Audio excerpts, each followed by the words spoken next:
I understand fully that Canadians want to know the truth and want transparency. Tonight was the former Justice Minister pressured by the Prime Minister's office. Jody Wilson Raybould speaks in the House of Commons. That they've lost hope in the current conversation around reconciliation. Youth advisors appointed by the Liberal government wait for action from the Indigenous-Crown Relations Minister. It's a cultural genocide. I mean, the fact that kids were not able to speak their language. And the Canadian Heritage Minister speaks to the Indigenous Languages Act as it's debated in the House of Commons.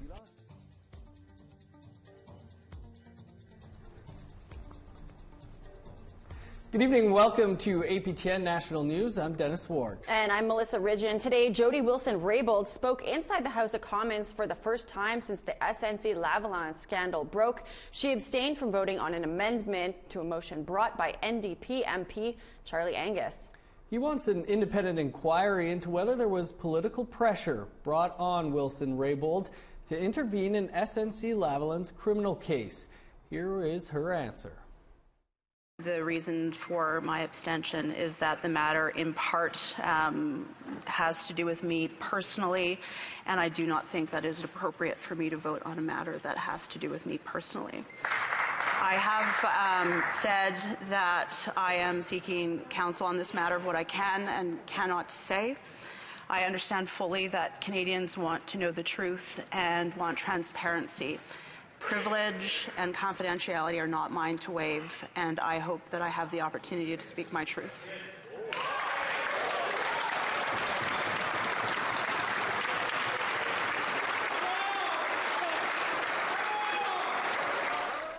While the United Re-Roll protesters take Alberta's message to Ottawa, there are signs of a growing separatist sentiment back in that province. A group called Alberta Fights Back has set up 2 digital billboards, one in Edmonton and one in Calgary. Each sign asks the question, should Alberta ditch Canada? The group's director calls separation a very legitimate option so long as the Trudeau government continues to, they say, destroy Alberta's economy and way of life. There has been no response yet from the Indigenous title holders in the Alberta area to this idea. The Bear Clan Patrol in Winnipeg is working with a new group in Thunder Bay after cutting ties with the patrol in the Northern Ontario city on the weekend. The Thunder Bay chapter has already deleted their social media accounts after ties were officially severed. Bear Clan Winnipeg's executive director says this is the first time they've had to step in on another group. There are roughly 50 similar patrols in the country. James Favel says one person was making a mess of things in Thunder Bay, and repeated attempts to have them change their tactics had failed. They've been using our platform to incite hatred, cause division, and go after like the police, security guards at the Shoppers Drug Mart and things like that, and targeting people, calling them racist and things like that. There's a time and place for that, and you know that's not what our platform is to be used for. We're about bringing positivity, connecting people, unity, not divisive behaviors, and that's what we were seeing from them. Lawyers for the families of 6 of the 7 youth who were subject of the First Nations youth inquest in Thunder Bay issued a report card today on the progress made on the jury's 145 recommendations. This is the second report card released by Aboriginal Legal Services. An overall grade of B+ was given, up from the C+ grade from a year ago. 71 of the 45 recommendations have been completed.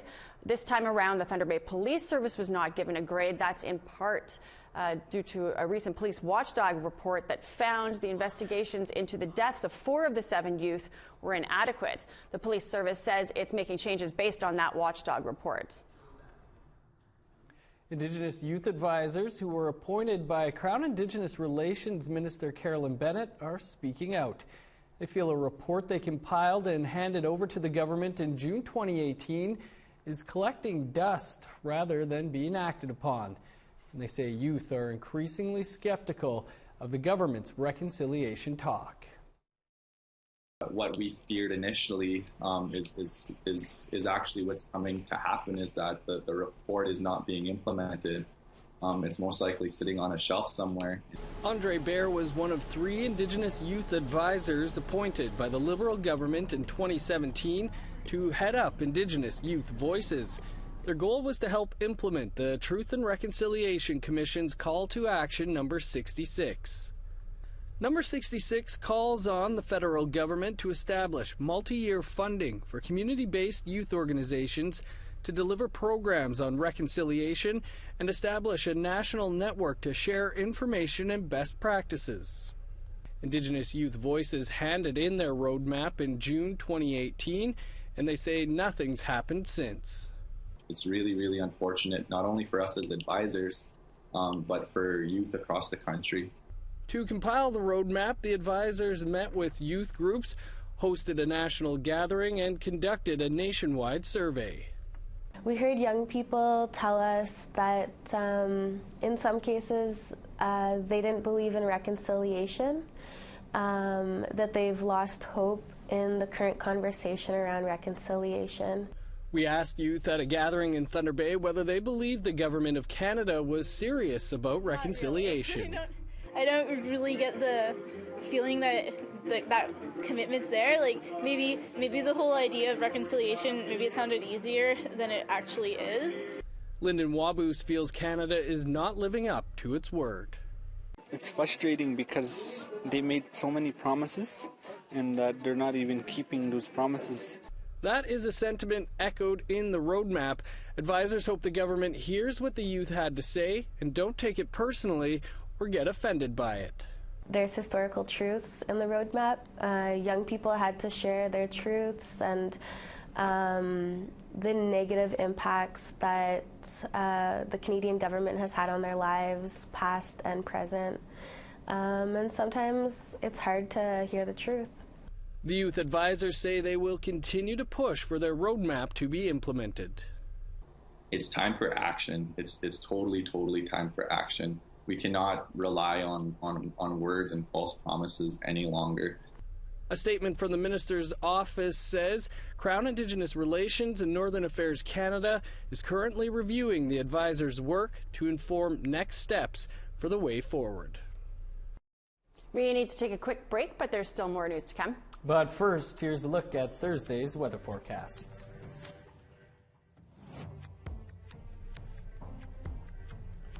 Starting on the east coast, -4 for Halifax, 7 below in Charlottetown.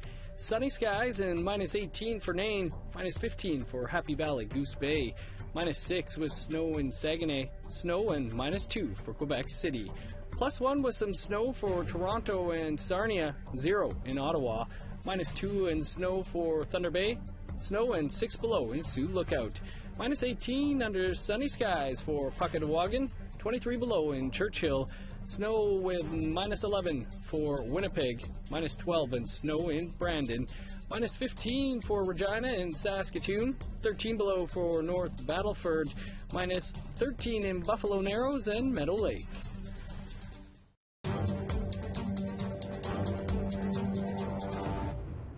Welcome back. On today's edition of In Focus, we talked about food sovereignty and nutrition. Most First Nation, Inuit and Métis have limited access to traditional foods, and many more have limited food budgets. With hunting and harvesting rights under attack, how can Indigenous people keep a connection to culture through their traditional food, or even just eat healthy?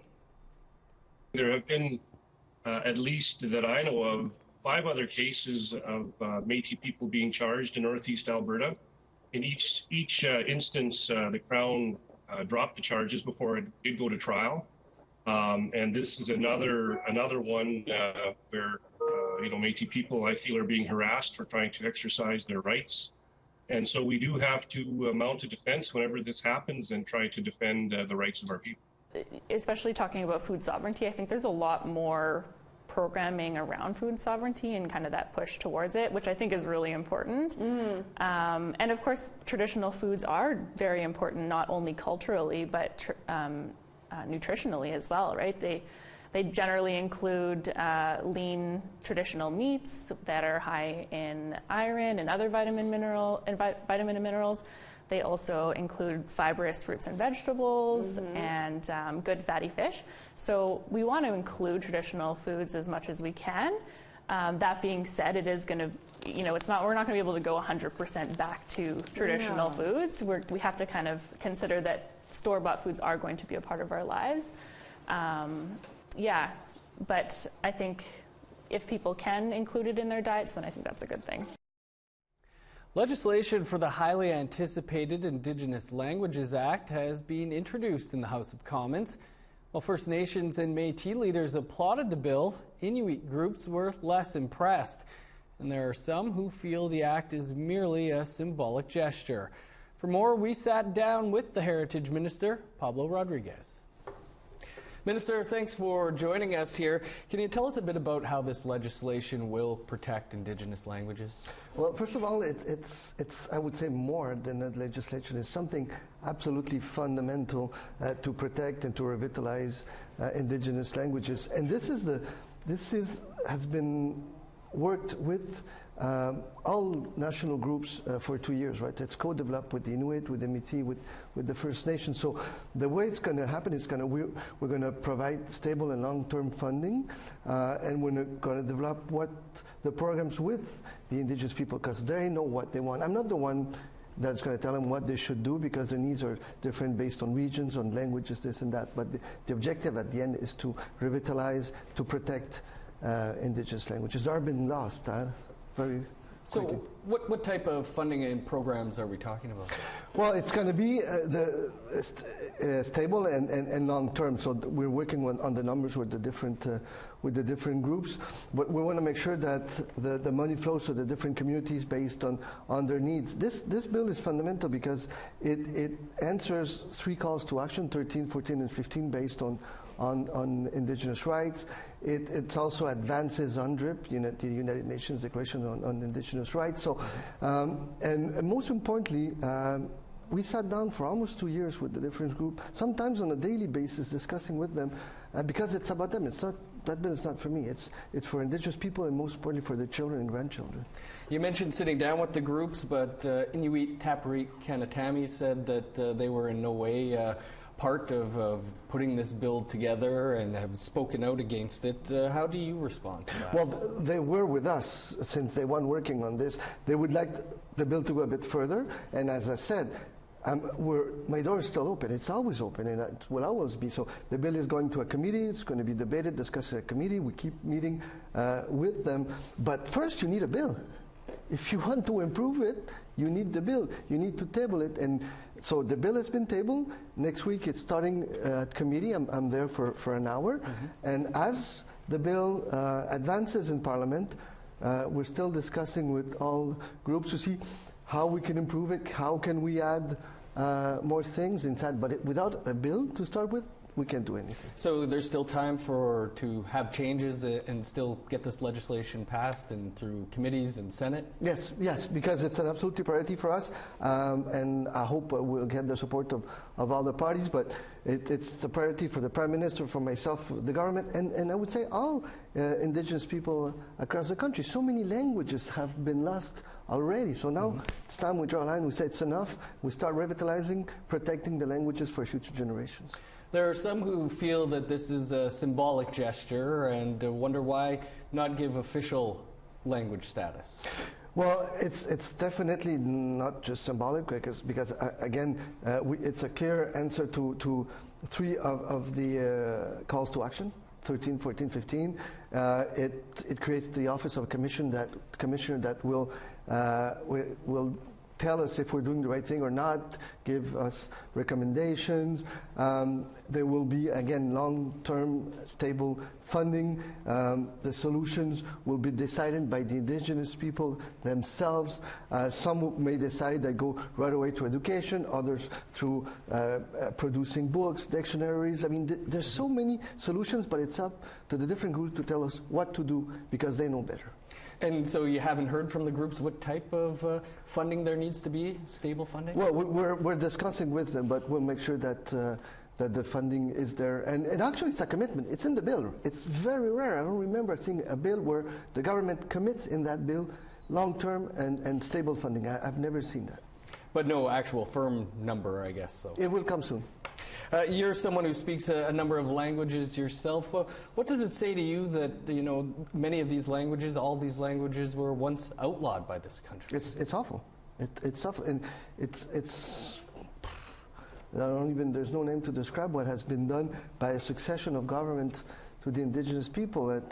It's a cultural genocide. I mean, the fact that kids were not able to speak their language, that they were either ashamed or forbidden or punished because they would do so, and the languages would be lost. I came here when I was 8. I didn't only spoke Spanish. I learned French and English after that. But I cannot imagine if somebody would have told me, okay, from now on you just speak English and French and you forget Spanish. No, because Spanish is who I am also, right? And it's the same thing for the different languages, for the different indigenous group. We have to do something now. Well, Minister, it's an important bill, and we look forward to seeing how it progresses, and appreciate you taking some time here. Thank you for having me. Thank you very much. After the break, we're going to continue our Perspective series on the child welfare system. We'll hear from 2 former kids in care who are turning their lives around. But first, look at the rest of Thursday's weather forecast.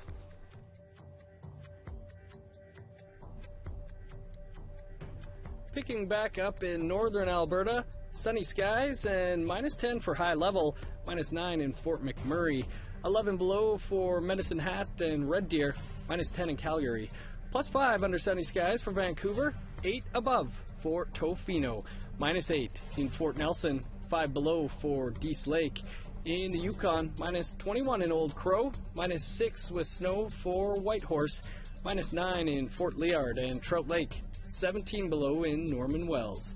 -21 with snow for Sax Harbor, -20 for Colville Lake and Paulatuck, -28 in Baker Lake and Chesterfield, -24 for Repulse Bay, -25 in Resolute and Arctic Bay.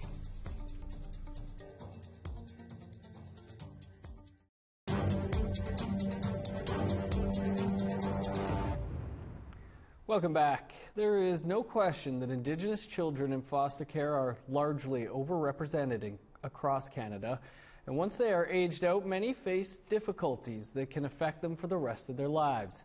But some do go on to be happy and successful.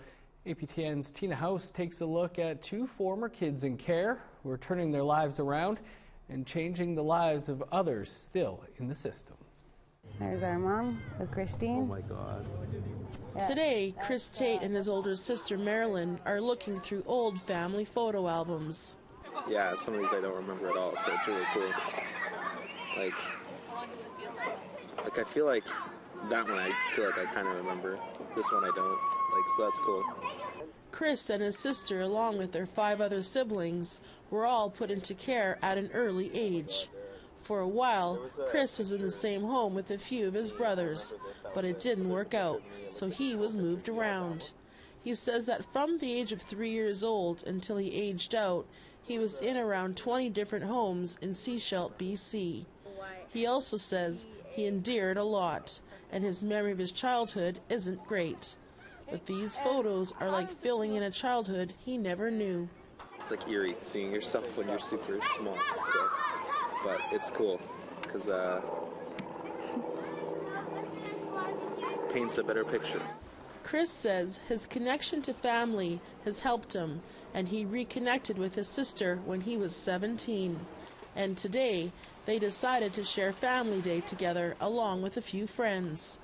He's now 27, and Tate has overcome a lot of obstacles since he aged out. In 2009, he received a national award for youth achievement and excellence from the Representative for Youth and Children. In 2012, he received the RBC Youth Achievement Award, and he was nominated by the Ministry of Child and Family Development. These days, he works in Vancouver as a researcher with Discourse Media, which specializes in data journalism. I think it all starts with looking at what we have and building upon that. Somebody told me that very early on. That's how you create change in your own life, and that's how you can create systems change. His job is to look at audits that the Ministry of Children and Family Development does on itself and see if the system is improving and if recommendations were followed. No, I never really thought I'd get to the level of reading audits. I just thought it would end with talking about my own story or doing that, like, you know. So I that's like where I thought it was going to end. So like the fact that I got an opportunity to work with Discourse and like give back and also be employed, like all the good things, you know, was exciting. So. Another shining star quickly making a name for herself is Cheyenne Andy. When she was just a few months old, she, along with her 2 other siblings, were placed into foster care with a non-Indigenous family. Their birth mother was unable to care for the kids because she struggled with her own mental health issues. But her foster parents ensured that all the kids remained in contact with her until her passing. Cheyenne says they all remained with the same foster family their entire lives and had a loving and supportive upbringing. There was a lot of structure within it, and I really formed a really strong relationship with the foster parents. I called them mom and dad, and I'm still really close with all the relatives within their families. However, despite being in a stable home, she says she still had her own challenges about her identity. I feel like it was really hard to stay in touch with family back from where I am, but I ended up learning a lot more once I was older and once I was comfortable. My foster parents and my previous social worker gave me the opportunity to learn more when I was ready. After graduating from high school, her social worker urged her to become an advocate for others. At a young age, I had a really strong voice, and I was advocating for things within my own life that were just very personal. And now, at the age of 27 years old, she now works with the representative for children and youth as a youth engagement coordinator. And I think that we can change it to over here. I think that that would be really important. She now travels across BC, teaching other Indigenous kids about their rights while in care. I have gone and taught rights about the UN Convention on Rights of Child, the rights of kids in care, and the rights as Indigenous peoples. And I think that that's really important work. For Chris Tate, his older sister Marilyn says she couldn't be more proud of what her brother has accomplished. I'm very proud of my brother. He's come a long way. He's doing great. I love hearing of all the different things that he's getting involved in, and especially around the Indigenous stuff and the kids in care. And I'm very passionate about this job. I tell people when I first got the job that this is my dream job. I'm very happy with where I am, and I wouldn't be here without my foster parents or my previous social worker. So, Tina House, APTN National News, Vancouver. Well, that's your APTN National News for this Thursday. For Wednesday, oh man, I thought it was Thursday already. It feels like it. Well, for more, visit our website, aptnnews.ca. That's where you'll find today's episode of In Focus, where we discussed Indigenous food sovereignty. You can also catch the replay tomorrow morning at 11 a.m. Eastern. I'm Melissa Ridgen. Have a great night. And I'm Dennis Ward. We'll see you back here for Thursday. Actual Thursday. Actual Thursday.